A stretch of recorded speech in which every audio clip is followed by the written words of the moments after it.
But yeah, also I'd like to talk about some of the DVDs. I own every major release one.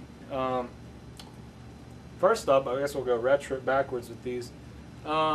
This is Lord Don't Slow Me Down. This one's pretty cool. It's a documentary and a live concert at Manchester 2005 in Manchester City Stadium. It's really cool to watch that. It's like, wow, all those people are still fans. Anyway, but you know, they're huge all over the world, so whatever. Really cool cover. Pretty cool. Before that, there was, well, this came out, but it's old. Actually, before that was a Definitely Maybe DVD. This is pretty cool. If you like Definitely Maybe a lot, it's got a lot of you know, interviews, people talking about the making of the album, all that kind of stuff. It's also got different tracks that you can watch with your DVD remote. It's also got the album they like remastered or something if you play it through the DVD player. Anyway, it's alright. Check that out.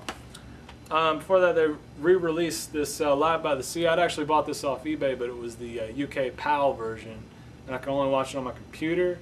But yeah, this is a really good concert from their first tour, I believe. Yeah, in April '95, this was recorded. Yeah, it's just got a set basically off of the Definitely Maybe tour and some other tracks. Pretty cool. Also, this decade was released. This isn't necessarily their movie, but it's you know, the guy who made it obviously likes him a lot.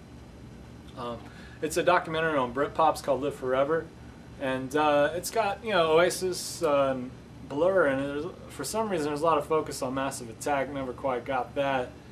You know, it's surprising they really didn't touch Radiohead or, you know, Robbie Williams or anything like that. No Supergrass. Another, you know, highly underrated band. I suggest you check out Supergrass. But yeah, they just kind of mentioned them briefly. But yeah, it's a pretty good documentary. I mean, I like documentaries in general, and this one's it's worth your time. It comes on IFC sometimes. Check it out. Anyway, moving on. This was the first DVD of theirs I ever bought. It accompanies the live album. It's called Familiar to Millions, with the live album of the same title. This is them at Wembley in the year 2000, and this is really damn good. In fact, if you had to buy one or two, I'd highly recommend this one and the one I'm about to talk about.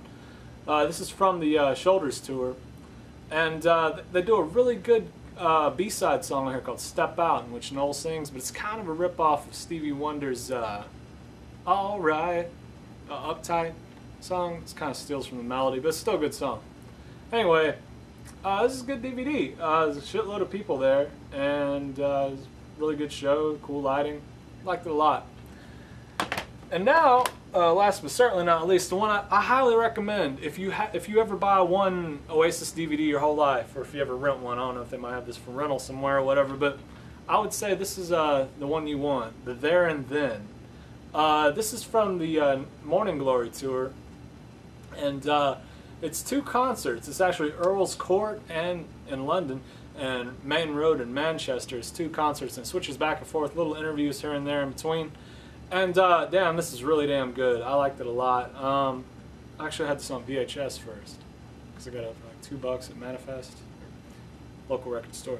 Anyway, this is really good. I highly recommend it. It's them, you know, and some people would say in their prime, or I would say, you know, it's their beginning, because I'm sure they'll be around as long as, you know, the Stones have, or whatever. You know, they're going to be around forever.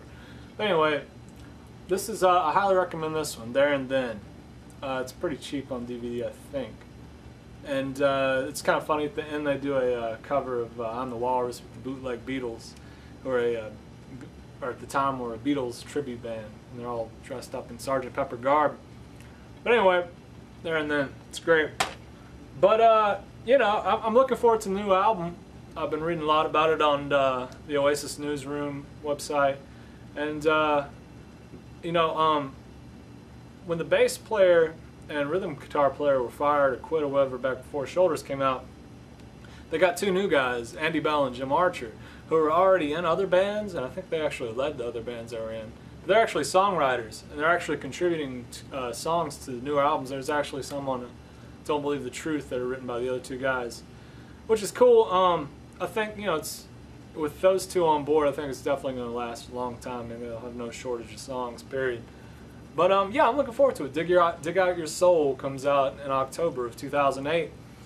And I just want to thank you for watching. I'm Steve Jackson, and I'll see you next time.